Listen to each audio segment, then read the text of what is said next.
Darth Plagueis was a dark lord of the Sith, so powerful and so wise.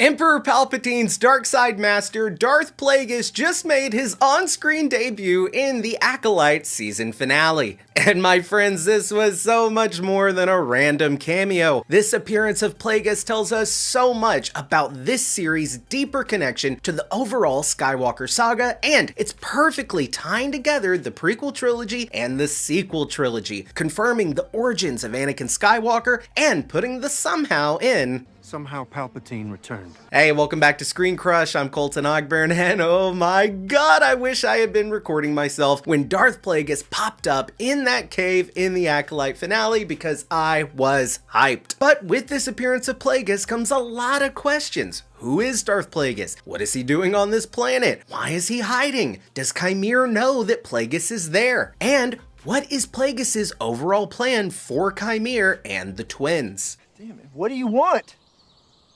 I'm happy to report that I think I have answers to all of these questions and what's next for the Acolyte Season 2, and this new era of stories between this series and the prequels. This is where the fun begins. So let's start with who is Plagueis. So in Star Wars Episode 3, Revenge of the Sith, we heard Palpatine tell the story of Darth Plagueis the Wise. Did you ever hear the tragedy of Darth Plagueis the Wise?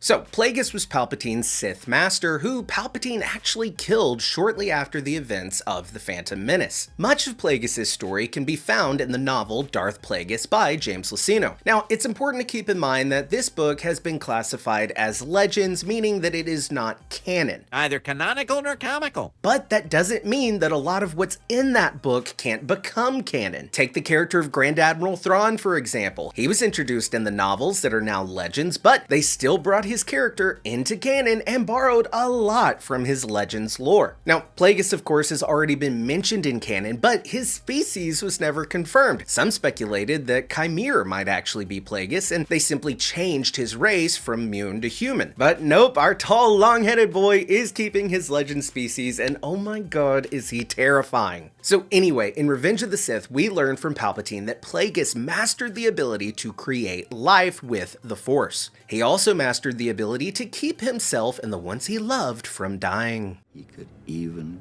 keep the ones he cared about from dying. Now, these lines, of course, are echoed throughout the Acolyte, with May and Osha being created using the Force, and with Qimir hinting that he is older than he looks. You speak as if you were a Jedi. I was. A long time ago. It was a really long time ago. We even hear Mother Anastasia say that their power is often referred to as Unnatural.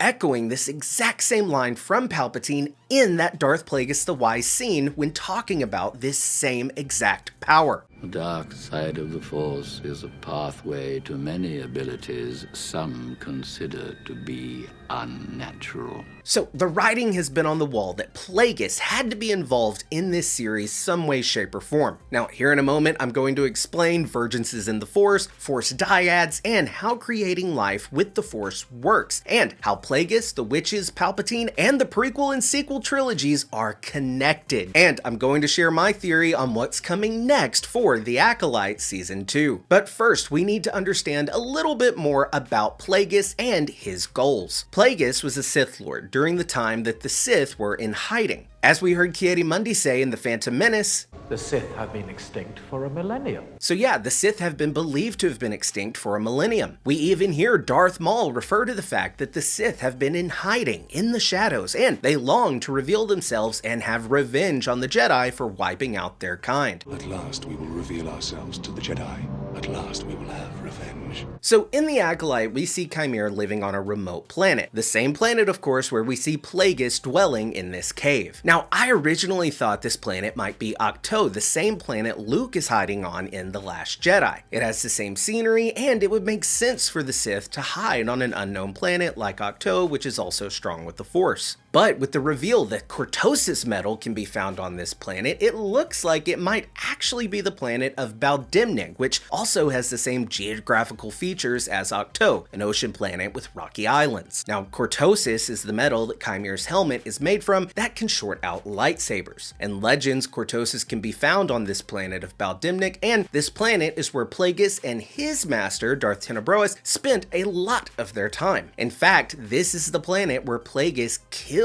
his dark side master, which would make a lot of sense since Plagueis seems to have acquired an apprentice of his own in Qimir. So anyway, that brings us to the question of whether or not Qimir is Plagueis' apprentice. Now look, I think there's something eerie to the idea that Qimir had no idea that Plagueis, a true Sith Lord, was in hiding on this same planet. I even like the idea of Qimir unknowingly being influenced by the dark side by Plagueis. But I honestly think that Qimir does know that the Dark Lord is there. In fact, I think it's possible that Qimir could be Plagueis' other apprentice from the Legends novels, Darth Venomous. We've yet to hear Qimir's Sith name, maybe he hasn't even received one yet, but I wouldn't be surprised if he is the apprentice that preceded Palpatine. And I think that Plagueis has instructed Qimir, his acolyte, to bring May and Osha into the fold. May and Osha are a dyad in the Force. Now, not much is currently known about Force dyads, they were kind of just mentioned in The Rise of Skywalker.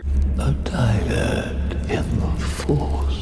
Without any real explanation, but as I said a moment ago, something this recent era of shows has done is try to put the how in somehow Palpatine returned. So it looks like in a season 2 of The Acolyte, we would be learning more about Force dyads and their connection to Vergences, and their overall connection to the creation of Anakin Skywalker. But as of right now, a Force dyad is understood to be two Force beings with an unbreakable bond that transcends time and space. So while they may be physically separate, they are one in the Force. Those who are a part of a Force dyad also appear to have an exclusive Force healing ability, going as far as to be able to resurrect people from the dead. Yet another connection to the dyad's connection to eternal life and Palpatine and Plagueis' overall mission. We actually have a video in the works right now about another Force dyad in the galaxy that might include Grogu that I can't wait to share with you guys. Stay tuned. So the Sith were obsessed with Force dyads. There was even something known as the doctrine of the dyad in the lore of a Sith cult called the Sith Eternal. This is that same group of Sith cultists that we saw on Exegol in The Rise of Skywalker. Now, many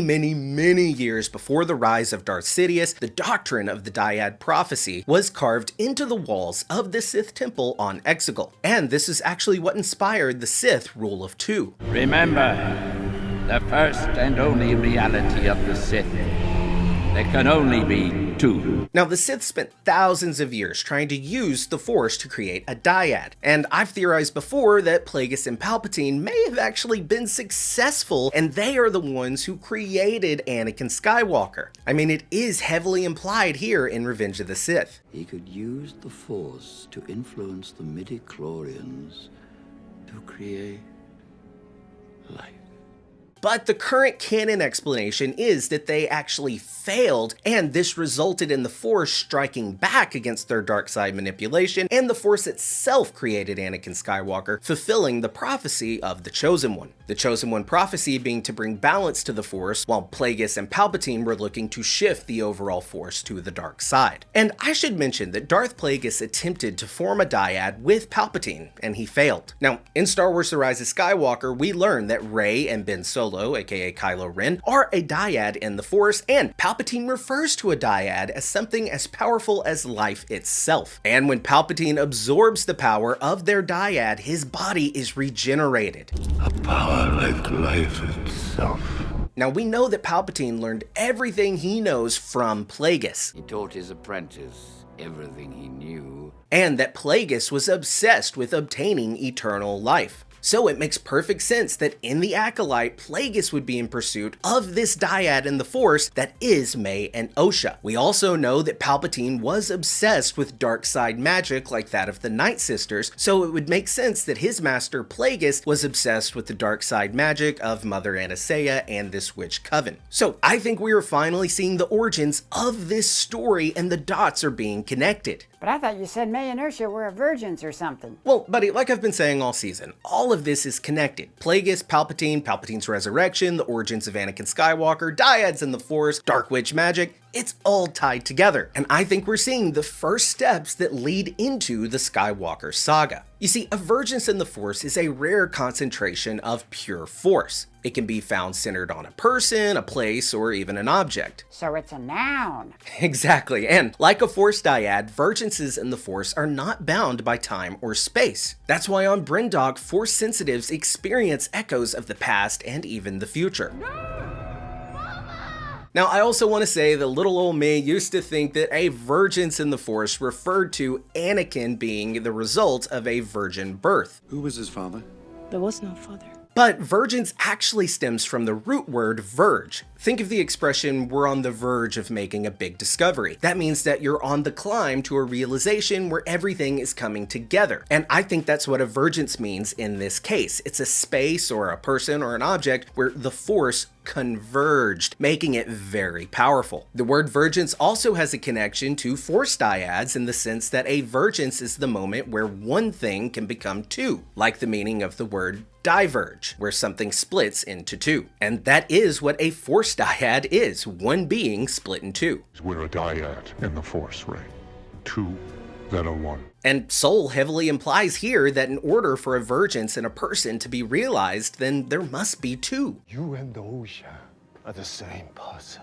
I don't know how your mother did it, but it has something to do with a Vergence on this planet. Now, that opens up a whole other can of worms about whether or not Anakin was part of a Force dyad, but like I said, we've got a video about that coming soon. And guys, look, I know I've been painted as both a shill and a hater in my discussions of this series, where I've praised it at times and I've been told I'm wrong, and I've even criticized the show quite a bit, but then I'm told I'm wrong about that. And look, the truth is, it's all subjective. If you like it, that's great. If you don't like it, that's fine. Just let people have their opinion. You don't gotta be a about it. But look, I mention that because while I may have had my complaints about this series, in a thumbs up, thumbs down world, I do give it a thumbs up. And part of the reason for that is that I am so excited to see these questions answered and explained, questions that I've had since I was 7 years old watching Revenge of the Sith in theaters during that Darth Plagueis the Wise scene. The origins of Plagueis, the creation of Anakin, the secrets of the Sith, and their obsession with immortality. And this show is giving us just that, and that's why I am super hopeful for a season 2. And look, not only is this show serving as an awesome prelude to the prequels, but we're getting a lot of answers regarding the sequels as well. If Qimir is Plagueis' apprentice, but is rejected as a Sith and goes on to become the first Knight of Ren, remember that's the group that Kylo Ren belongs to. Even you, Master of the Knights of Ren. There's actually been a lot of hints throughout this series that he does go on to be a Knight of Ren, the Kylo Ren theme playing during Qimir scenes being one of the most obvious. We are. But anyway, my point is, if he becomes a Knight of Ren, and then Palpatine, Plagueis' other apprentice, who is the grandfather to Rey, that would mean that the Force dyad between the granddaughter of Palpatine and the heir apparent to the Knights of Ren, Kylo Ren, Ben Solo, became the Force dyad that Plagueis was trying to create all those years ago. The descendants of his two apprentices become a Force dyad. And this series is giving us the origins to that story and making the Rise of Skywalker actually make sense. So guys, there are my thoughts. Let me know, what were your thoughts on the Acolyte season finale? Do you hope for a season 2? And what are your hopes for the character of Plagueis going forward? If you're new here, be sure to subscribe, smash that bell for alerts. For ScreenCrush, I'm Colton Ogburn.